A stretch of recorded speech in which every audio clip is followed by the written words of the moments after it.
ব্যক্তিগত সহকারী চন্দ্রনাথ রথকে খুনের দায়ে পশ্চিমবঙ্গের মুখ্যমন্ত্রী শুভেন্দু অধিকারীকে আটক করা হয়েছে।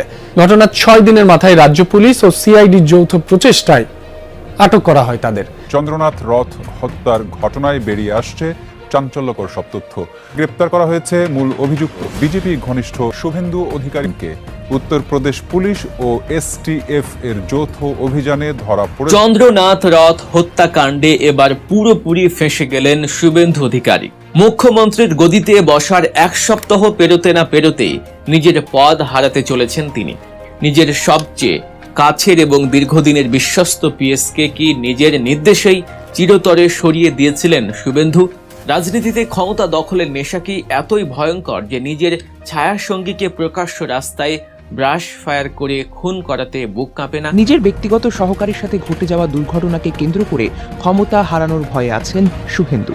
হাতছানি দিয়ে ডাকছে জেলখানার দরজাও। কিন্তু হঠাৎ এমন বিপদে পড়লেন কেন তিনি? চন্দ্রনাথ রথকে শুভেন্দু অধিকারী ঠান্ডা মাথায় খেয়ে দিয়ে গোটা ভারতবর্ষ উত্তাপ সৃষ্টি করার পায়রা করছে।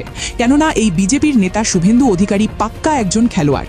তার রাজনৈতিক জ্ঞান কম থাকলেও সে ঠান্ডা মাথার খুনি বলে জানিয়েছেন তৃণমূল কংগ্রেসের নেতাকর্মীরা। আজ এমন কিছু চাঞ্চল্যকর তথ্য আপনাদের সামনে তুলে ধরব যা প্রমাণ করে যে শুভেন্দু অধিকারীর পিএস চন্দ্রনাথ রথের এই নির্মম হত্যাকাণ্ডের মাস্টারমাইন্ড আর কেউ নন, খোদ ক্ষমতার শীর্ষে বসে থাকা মহাশক্তিধর নেতারাই। পশ্চিমবঙ্গে চন্দ্রনাথ রথকে শেষ করে দেওয়ার পিছনে ইতিমধ্যে হাতে নাতে ধরা পড়েছেন নবনির্বাচিত মুখ্যমন্ত্রী শুভেন্দু অধিকারী। ক্ষমতার লোভে নিজের বিশ্বস্ত পিএসকে শেষ পর্যন্ত শেষ করে দিয়েছেন। ক্ষমতা পাওয়ার 1 সপ্তাহ পেরোতে না পেরোতেই ইতিমধ্যে ক্ষমতার গদি হারাতে বসেছেন এই হিন্দুত্ববাদী বিজেপি নেতা শুভেন্দু অধিকারী। মুসলমানদের ধর্ম নিয়ে, তাদের নামাজ নিয়ে, তাদের মসজিদ মাদ্রাসা নিয়ে একের পরে এক বিতর্কিত মন্তব্য করে এবং এই নিজের বিশ্বস্ত পিএসকে শেষ করে দেওয়ার কারণে ইতিমধ্যে তার বিরুদ্ধে ফুঁসে উঠেছে ভারতবর্ষ এবং এ ব্যাপারে সামাজিক যোগাযোগের মাধ্যমে একের পরে এক আলোচনা এবং সমালোচনার ঝড় উঠেছে। দর্শক, এ বিষয়ের কিছু অংশ ভিডিওর শুরুতে শিরোনামে আপনারা দেখেছেন, বিস্তারিত পুরো ভিডিও জুড়ে। তার আগে আমার একটা অনুরোধ, যারা আমার চ্যানেলে নতুন আসছেন চ্যানেলটি সাবস্ক্রাইব করে ওয়াল ক্লিক করে বেল আইকনটি বাজিয়ে দিন। দর্শক, চলুন দেখে আসি এই পশ্চিমবঙ্গে চন্দ্রনাথ রথের যেই শেষ করে দেওয়ার পিছনে যেই নতুন এবং চাঞ্চল্যকর তথ্য বেরিয়ে আসছে এবং তার সাথে যে মুখ্যমন্ত্রী শুভেন্দু অধিকারী সরাসরি জড়িত, সেটা আপনারা পুরো ভিডিওটা দেখলেই বুঝতে পারবেন। ভিডিওটা অত্যন্ত গুরুত্বপূর্ণ, তাই ধৈর্য ধরে একটি লাইক এবং পুরো ভিডিওটা শেষ পর্যন্ত দেখতে থাকুন। ঘটনা শুরু কলকাতার মধ্যম গ্রামের দোহারিয়ার এক নির্জন রাস্তায়। রাতের অন্ধকার চিরে দ্রুত গতিতে এগিয়ে যাচ্ছিল একটি গাড়ি। হঠাৎ করে চারদিক থেকে ঘিরে ধরে 7-8 জন সশস্ত্র বাইক আরোহী। কেউ কিছু বুঝে ওঠার আগে শুরু হয় বৃষ্টির মতো গুলি। গাড়ির সামনের সিটে বসে থাকা মানুষটির শরীর মুহূর্তের মধ্যে ঝাঁঝরা হয়ে যায়। নিহত এই মানুষটি সাধারণ কেউ নন, তিনি শুভেন্দু অধিকারীর সবচেয়ে বিশ্বস্ত পিএস বা পার্সোনাল সেক্রেটারি চন্দ্রনাথ রথ, যিনি মুখ্যমন্ত্রীর শপথ নিতে যাচ্ছেন। তার ডানহাত বলে পরিচিত একজন মানুষকে এভাবে প্রকাশ্যে খুন করার দুঃসাহস কার হতে পারে? এই প্রশ্নের উত্তর খুঁজতে গিয়েই বেরিয়ে আসে এমন কিছু তথ্য যা রাজ্য রাজনীতির ভিত কাঁপিয়ে দেওয়ার জন্য যথেষ্ট। রাজ্য পুলিশের এসআইটি এবং সিআইডি যখন তদন্তে নামে, তখন মাত্র 4 দিনের মাথায় এই খুনের জট খুলতে শুরু করে। ফাস্ট্যাগের জাল অ্যাকাউন্ট এবং মোবাইল ট্র্যাকিং ব্যবহার করে পুলিশ বিহার ও উত্তরপ্রদেশ থেকে 3 জন শার্প শুটারকে গ্রেফতার করে। এদের নাম মায়াঙ্ক মিশ্র, ভিকি মৌর্য এবং রাজ সিং। জিজ্ঞাসাবাদে বেরিয়ে আসে হারহিম করা তথ্য। এই খুনের জন্য সুপারি দেয়া হয়েছিল পাক্কা 1.5 কোটি টাকা। বিহারের জেলে বসে থাকা কুখ্যাত মাফিয়া ডন শেরু সিং এই কন্ট্রাক্ট নিয়েছিল। কিন্তু এখানে এই গল্পের শেষ নয়, বরং আসল রহস্যের শুরু। ভিন্ন রাজ্যের এই ভাড়াটে খুনিদের সাথে শুভেন্দু অধিকারীর পিএস চন্দ্রনাথ রথের কিসের শত্রুতা? কেন উত্তরপ্রদেশ বা বিহারের অপরাধীরা কলকাতায় এসে এত বড় ঝুঁকি নেবে? এই প্রশ্নের উত্তর খুঁজতে গিয়েই বেরিয়ে পড়ে শুভেন্দুর দলের আসল চেহারা। গ্রেফতার হওয়া খুনি রাজ সিং এর একটি ভিডিও সোশ্যাল মিডিয়ায় ভাইরাল হয়ে যায়। সেই ভিডিওতে স্পষ্ট দেখা যায় রাজ সিং উত্তরপ্রদেশের বালিয়া লোকসভা নির্বাচনে প্রকাশ্যে বিজেপির প্রার্থীর হয়ে ভোট চাইছে। শুধু তাই নয়, উত্তরপ্রদেশের বিজেপি মন্ত্রী এবং সাংসদদের সাথে তার ঘনিষ্ঠতার প্রমাণও পুলিশের হাতে চলে আসে। অর্থাৎ যে খুনিরা শুভেন্দুর পিএসকে মারল তাদের সাথে রয়েছে বিজেপির সরাসরি যোগসূত্র। একটু ভাবুন তো, এটা কি শুধুই কাকতালীয়, নাকি এর পেছনে রয়েছে অনেক উঁচু তলা থেকে সাজানো কোনো নিখুঁত পরিকল্পনা? এই রাজনৈতিক যোগসূত্র সামনে আসার পরেই শুরু হয় আসল নাটক। কোনো নোটিশ ছাড়াই কাউকে কোনো কারণ না জানিয়েই তদন্তের দায়িত্ব রাজ্য পুলিশের হাত থেকে কেড়ে নিয়ে তুলে দেয়া হয় সিবিআই এর হাতে। কিন্তু কেন? মুখ্যমন্ত্রী হওয়ার পর শুভেন্দু অধিকারী নিজেই বলেছিলেন যে রাজ্য পুলিশের উপর তার পূর্ণ আস্থা রয়েছে। তাহলে মাত্র 4 দিনের মাথায় সেই আস্থা গেল কোথায়? যখন পুলিশ খুনিদের ধরে ফেললো, গাড়ির ট্রেইল বের করে ফেললো, বিজেপির যোগসূত্র পেয়ে গেল, ঠিক তখনই কেন সিবিআই কে ডেকে আনা হলো? রাজনৈতিক বিশ্লেষকরা বলছেন সিবিআই এর এন্ট্রি মানেই এই তদন্তের মৃত্যু ঘণ্টা বেজে যাওয়া। সারদা কেলেঙ্কারি বা নারদা মামলার কথা মনে আছে? বছর পর বছর ধরে সেই ফাইলগুলো সিবিআই এর হাতে পড়ে আছে, কিন্তু বিচার আর হয় না। রাজ্য পুলিশ যখন তদন্ত করে অন্তত মানুষ আপডেট পায়, কিন্তু সিবিআই তদন্ত মানেই সব খবর ব্ল্যাকআউট, ফাইল বন্ধ আর মাস্টার মাইন্ডরা নিরাপদে। অনেকে মনে করছেন রাজ্য পুলিশ সম্ভবত সেই বড় মাথার সন্ধান পেয়ে গিয়েছিল, যিনি শেরুল সিংকে 1.5 কোটি টাকার সুপারি দিয়েছিলেন। আর সেই নামটা প্রকাশ পেলে খোদ মুখ্যমন্ত্রীর গদি টলে যেত। সেই সত্য যাতে দিনের আলো না দেখে, সেজন্যই তড়িঘড়ি করে সিবিআইকে এনে তদন্তকে চিরতরে ঘুম পাড়িয়ে দেওয়া হলো। এবার একটু পেছনের দিকে তাকানো যাক। অপরাধ বিশ্লেষকরা যখন শুভেন্দু অধিকারীর অতীতের ফাইল খুলছেন, তখন বেরিয়ে আসছে এক ভয়াবহ এবং রক্তমাখা ইতিহাস।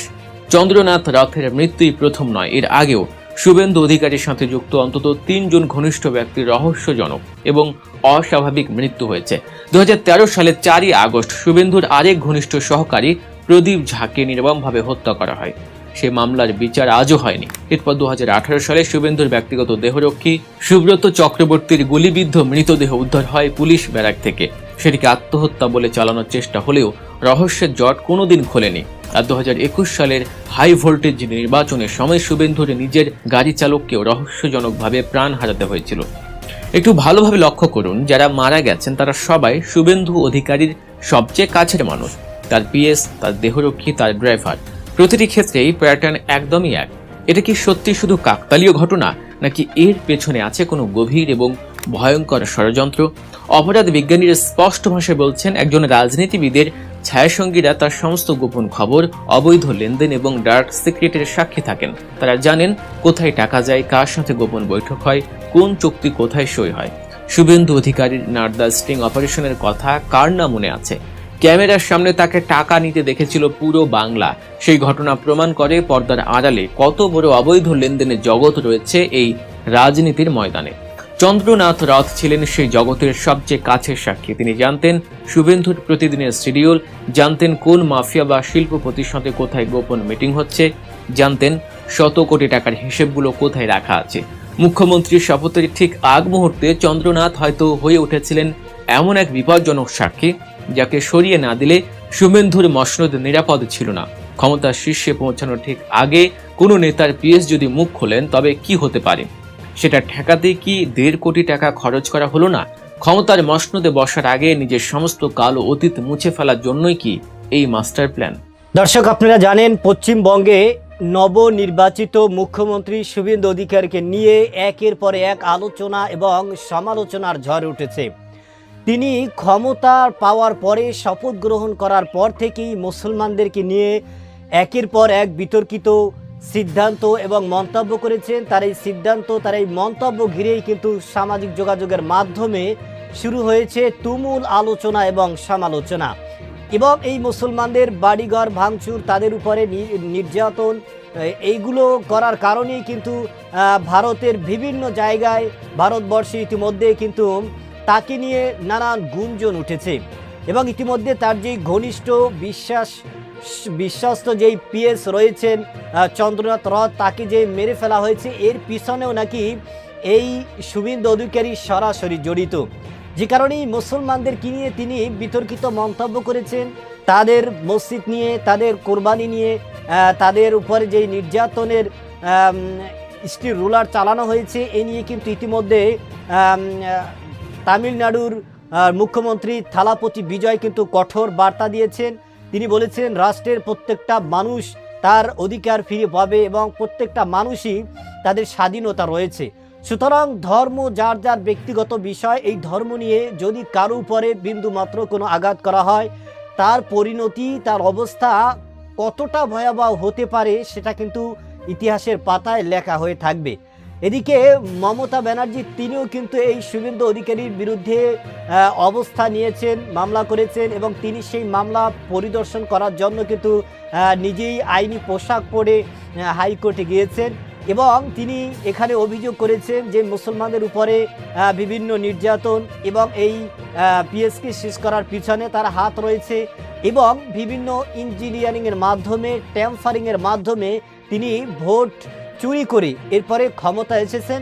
সুতরাং ভোট চুরির দায়ে তার বিরুদ্ধে মামলা করা হয়েছে এবং গুঞ্জন উঠেছে এই মামলার কারণে যে কোনো সময়, যে কোনো মুহূর্তে আটক হতে পারে, গ্রেফতার হতে পারে নবনির্বাচিত মুখ্যমন্ত্রী শুভেন্দু অধিকারী।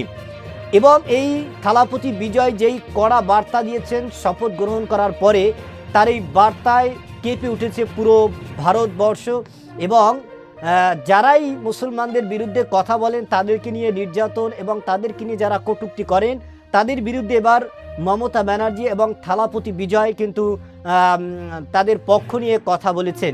যে কারণেই ক্ষমতার এক সপ্তাহ পেরোতে না পেরোতেই এ ধরনের বিতর্কিত মন্তব্য করার কারণে, এ ধরনের মুসলমানদেরকে নিয়ে এবং মানুষের মধ্যে একটা উত্তেজনা পরিবেশ সৃষ্টি হওয়ার কারণে ইতিমধ্যে যে কোনো সময়, যে কোনো মুহূর্তে গদি হারাতে পারেন এই নবনির্বাচিত মুখ্যমন্ত্রী শুভেন্দু অধিকারী। দর্শক, এই ব্যাপারে আপনার কি মতামত সেটা আমাদের কমেন্ট সেকশনে অবশ্যই জানাবেন। আজ এ পর্যন্তই। সুস্থ থাকবেন, ভালো থাকবেন। দেখা হবে আগামী কোনো ভিডিওতে, কথা হবে নতুন কোনো বিষয় নিয়ে। সে পর্যন্ত ভালো থাকবেন। খোদা হাফেজ।